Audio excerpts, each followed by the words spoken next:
Minu taust on paikkondade tervisedendus ja olen Tais töötanud KOV-ide arendustegevuste suunal alates aastast 2019. Ja täna on minu laual Communities That Care, otsetõlke siis hoolivate kogukondade ennetussüsteemi piloteerimine. Ja tegemist on kohalikule tasandile suunatud ennetussüsteemiga, mille siht on toetada siis tulemuslikuma ennetuse rakendamist süsteemselt. Ja miks me räägime siis Communities That Care ennetussüsteemist krooniliste haiguste riskide kujunemise kontekstis? Vastus peitub siin pildil lapsepõlves.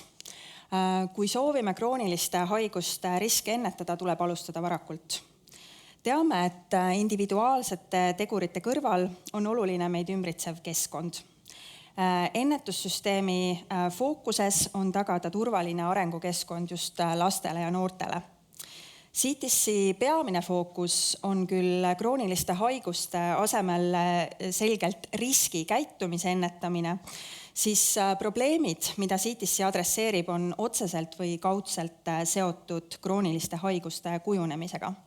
Ja need peamised probleemid, siis, mida CTC fookusesse võtab, on uimasti tarvitamine, koolist kõrvale jäämine, riskiv seksuaalkäitumine, vägivald, seaduse rikkumised ja vaimse tervise probleemid. Nii, mis eristab CTC-d või miks seda ennetussüsteemi peaks rakendama? Sageli me keskendume arendustegevustes probleemidele. Oma uuringutes mõõdame probleemide ilmnemist, levimust, tegevusi planeerides keskendume samuti probleemidele ja nende lahendamisele.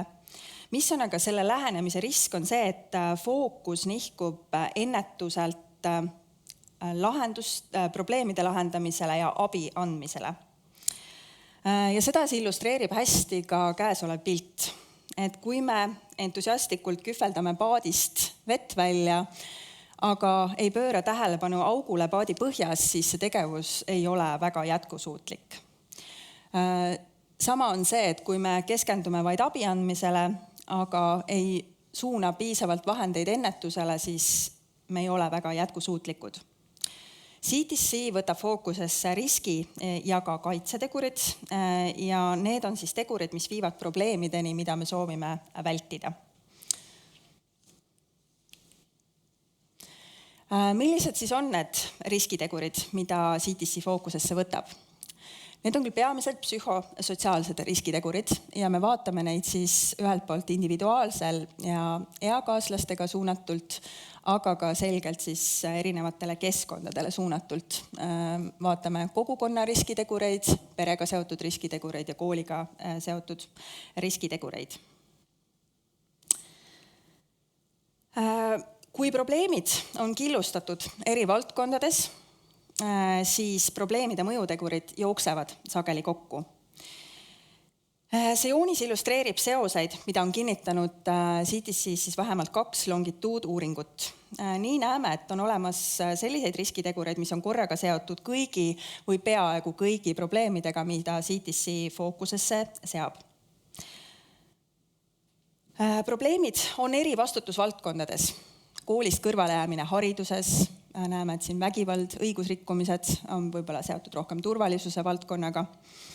Aga nende mõjutegurid kattuvad ja see näitab, kuivõrd oluline on tegelikult tegutseda valdkondade üleselt. Et kui me võtame näiteks sellise riskiteguri nagu konfliktid perekonnas, siis kui sellele probleemile otsida tulemuslikke lahendusi ja teha seda koos erinevat valdkondi ühendades, siis see on kindlasti palju tõhusam. Ja see on ka üks CTC selliseid keskseid lähenemisviise, et me toome erinevate valdkondade esindajad kohalikul tasandil ühtsesse meeskonda kokku ja neid probleeme vaadatakse koos ja ka lahenduslikke ja tulemuslikke lahendusi otsitakse koos ühises meeskonnas. Ja sarnane on siis pilt kaitseteguritega. CTC vaatab siis ka kaitsetegureid ja näeme sarnaseid seoseid. Üks kaitsetegur võib olla korraga seotud erinevate probleemidega.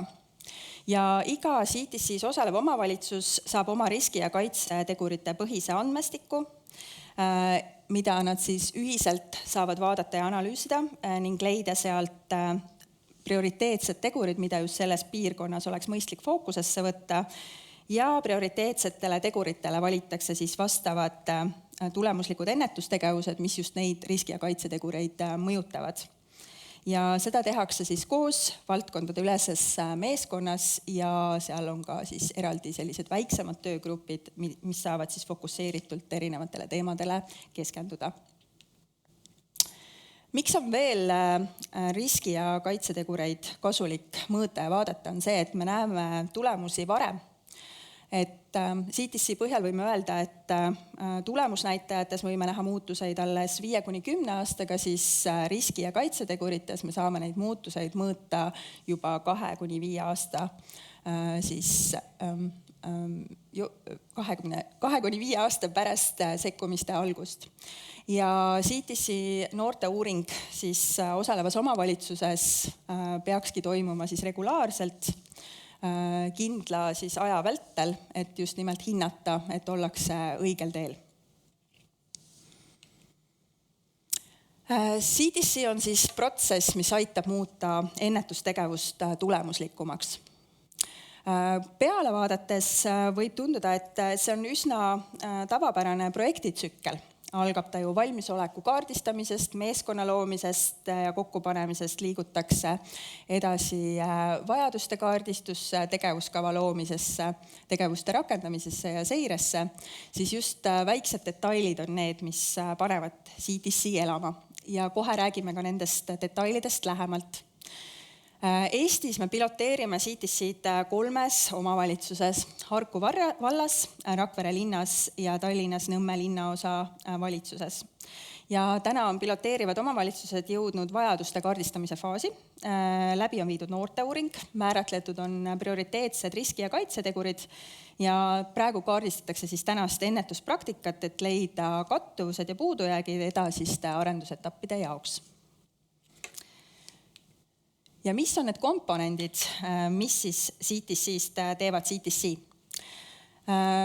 Rootslased, kes on meil partner selles arendustegevuses, on välja kujundanud sellise kuubipõhise lähenemise. CTC-s on 6 sellist põhikülge, mis koos moodustavad siis sellise ühtse terviku, mis paneb CTC toimima just erinevates kontekstides. Ja alustame tagantpoolt, seotus ja kuuluvustunne. Et CTC keskmes on sotsiaalse arengu toetamise mudel, mida siis on arendatud Washingtoni ülikooli juures viimase 30 aasta vältel ja selle siht on süsteemselt ehitada lastele ja noortele siis just toetavat arenduskeskkonda ja kasvatada väga teadlikult nende kuuluvustunnet ja seotust läbi osalusvõimaluste loomise, oskuste õppe, tunnustamise. Ja läbi selle siis aidata lapsi ja noori tuua siis sellisesse ühtsesse väärtusruumi ja norme jagama.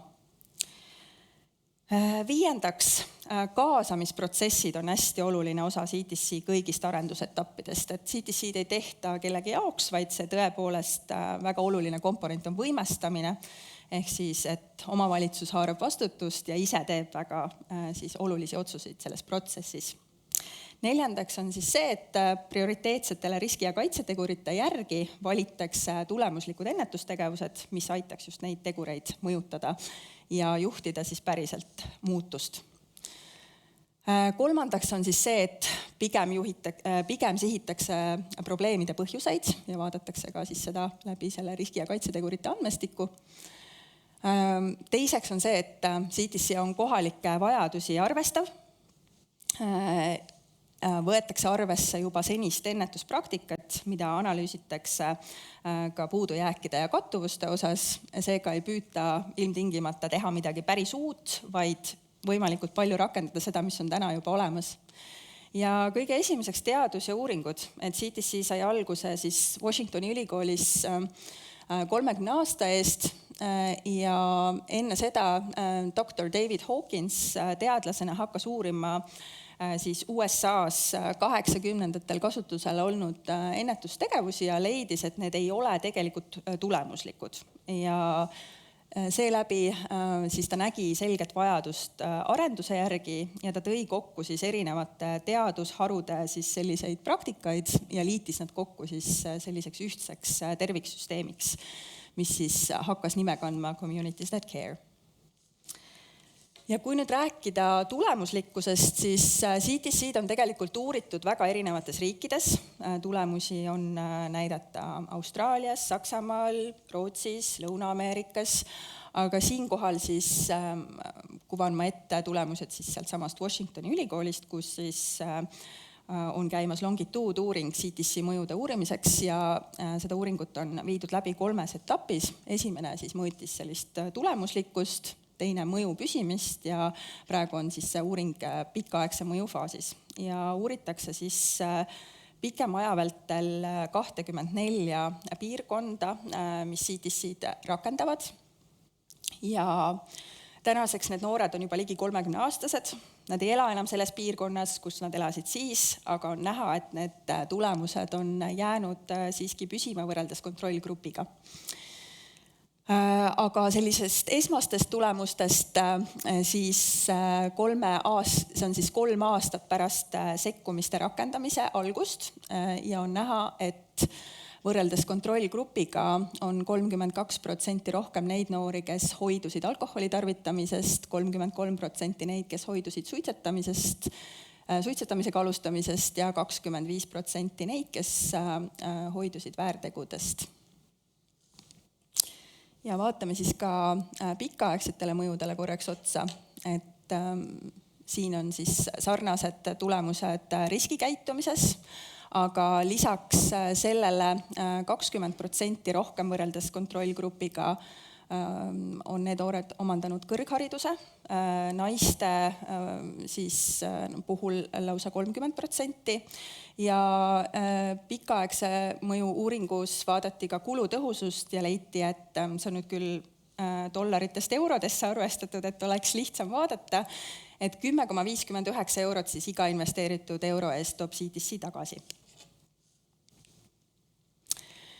Räägime siis pilootprojektist Eestis, mis on siis sellesama Euroopa projekti raames käimas ja selle projekti siis väga oluline osa on rahvusvahelisel koostööl, et meil on hanke järgi leping Rootsiga, aga meil on iga-aastased kohtumised ennetusteaduskonverentsi raames ka teiste CTC rakendajatega üle kogu maailma, et luua sellist ühtset teadmist ja õppida paremini ka üksteise kogemustest. KOV-ides on täna siis käimas aktiivne arendusprotsess, noorteuuring on toimunud, tulemuste analüüs, prioriteetide seadmine ja praegu on siis käimas senise ennetuspraktika analüüsimine. Ja sügisel hakatakse ette valmistama siis tegevuskava ja seda siis rakendama. Selle projekti raames küll me peame järgmine aasta tegema juba kokkuvõtteid, aga kindlasti on see vajadus arendustegevuseks pikem ning juba on teada ka, et siis Norra projekti raames me saame ka seda rakendatavust uurida.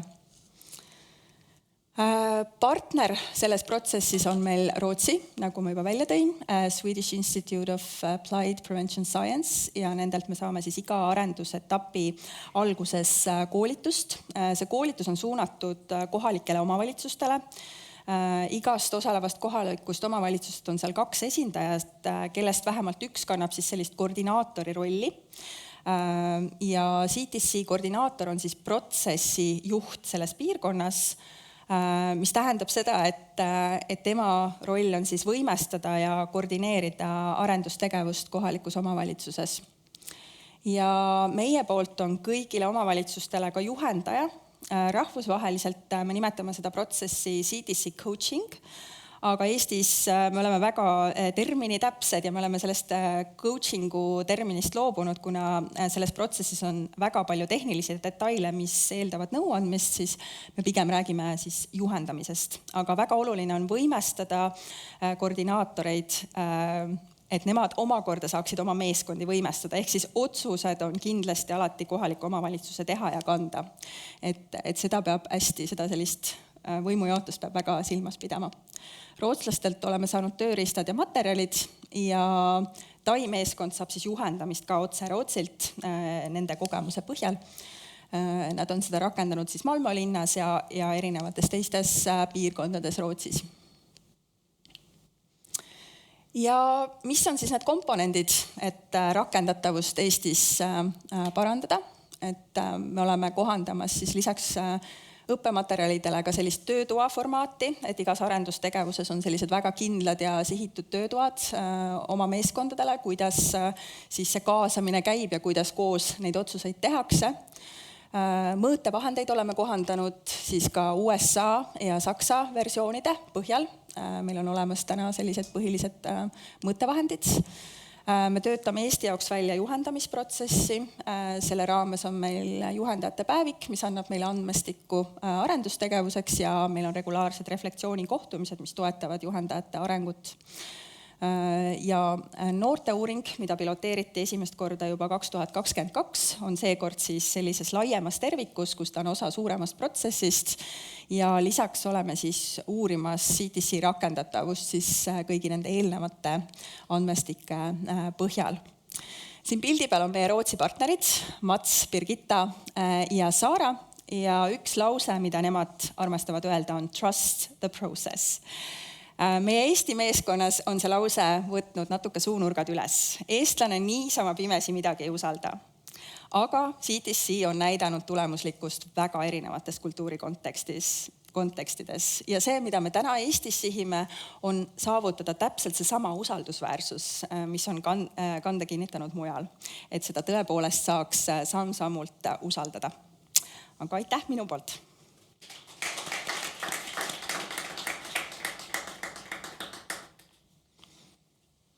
Suur aitäh, Epp. Väga hea näha, et kohe tõsiselt praktiline tegevus juba toimub. Võtame kiire küsimuse Sliidost. Kui nüüd Eesti pilootprojekti tulemused saabuvad ja need on positiivsed, millal oleks kõige varem, kui seda hakatakse rakendama ka teistes omavalitsustes? Sellele küsimusele on kohe raske vastata, sest et me tahaks kindlasti nende samade omavalitsustega veel jätkata.